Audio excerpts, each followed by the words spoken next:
All right, here we are. Buonasera. We just saw The American at Cinemark Theaters in Hadley. This is Kevin. This is Salman. And we are doing the film autopsy of this new non-George Clooney film, I think. Starring George Clooney. Starring George Clooney, but not your typical George Clooney film. So, what is it about?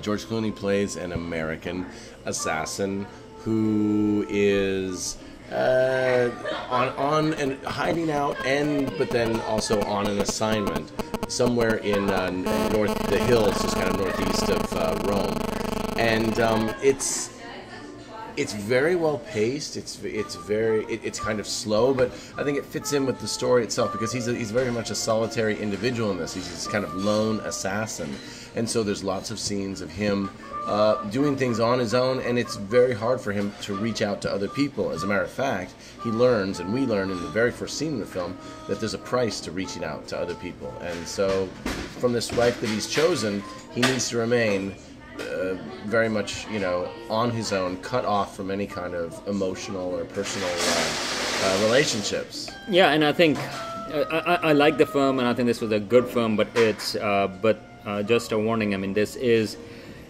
The way to best describe it would be this is a slow, brooding film. If you like slow, brooding films, you will like it. There's a lot of wonderful atmosphere in it. There's wonderful scenery in it, and the people are all pretty good looking. And people are pretty good looking.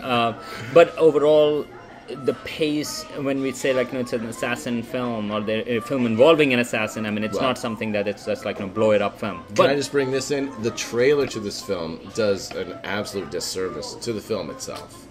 I mean, it gets people to go in to see the film, but the film is nothing like the trailer. That trailer is cut like an MTV music video. But then people won't go and see this film. So I think I'm glad that people are going to see it. The theater was full when we saw it, and I think that's fine.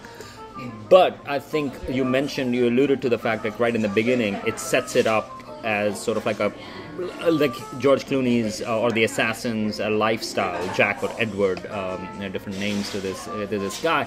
And I think this is one of those issues that some people may be uncomfortable with because the protagonist character, it casts a lot of doubt. I mean, of course, he's an assassin, but also the code that he lives by, well, it is devoted to his profession to a certain degree. Right, and it's not in the kind of Bourne Identity vein where in those films you are pulling for the main character because you get the sense that he has been wronged. In this film with the American, this is a job that he. How he chose it, it never even says. There's a tattoo on one arm that looks like he might have been ex-military, maybe like special forces or something like that. It's kind of, left up to the imagination. But he's an assassin, and he remains an assassin. And so it's hard to be 100% behind him as a protagonist. And this is as a hero. So the one way to think about that movie is basically about unfolding of life itself. Yes. And I think we talked a little bit about it actually after the movie. There are some symmetries to the beginning and the end, and we don't want to give too much away, unfortunately, because I think right at the end there is an interesting scene in it in which sort of it encapsulates to a certain degree his struggle in how he thinks about his life and what this kind of life brings in. I think there are a lot of metaphors to that associated with that. And in some ways, it has a couple of the film noir tropes, particularly the one about one last job and then I'm out. And then as we know, as kind of the whole history of cinema has taught us, whenever the protagonist says something like that, it's that rarely turns out the way they think it is. It's not just cinema history. I thought that happens in real life also. I've been trying to get out of this autopsies in a while, but it's okay. One more autopsy. We pull you back in. That's true. Just one more. So, who would like this film? I think if you are looking for an action film, if you are thinking of this as a Bourne Identity film, you will not like this film. This is more a contemplative film. I love the silence in the film. There are a lot of scenes with no music, no dialogue. It's a very quiet film. And so I think you have to be in a mood to brood a little. Yeah. And I think the director, by his casting choices, makes the film very pleasant to watch by his choice of locations and just the way he uses the camera in those locations. But yeah, I agree with Salman. It's not an action film about an assassin. And it's not a George Clooney film. It's not a George Clooney film about an assassin. I would characterize it more as this kind of a meditation on the kind of internal world of an assassin in a more realistic sense. And in that way, I found it kind of refreshing.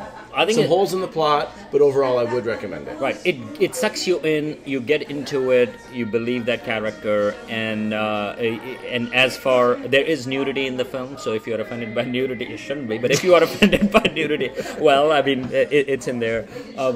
Violence is there, but not... Wait, are we talking about Machete? We will be talking about Machete also, but no, there is some stuff in there, and yes, and if you do like action and violence, go and see Machete. That will more than enough make it up for the American. Yeah, we saw this film tonight, and last night we saw Machete, so it was an interesting contrast. But we'll pull the plug now and then move on to the... I think for the first 5 minutes of both movies, I think can be interchanged in terms of balance out the action. That's true. That's true. Almost identical. All right, so we both like this film. We both like it. Like I said, slight reservation. But yeah, go and see it. And that's the other thing. See it on the big screen because I think you pick up a lot of the subtleties of how it's photographed and the expressions in George Clooney's face.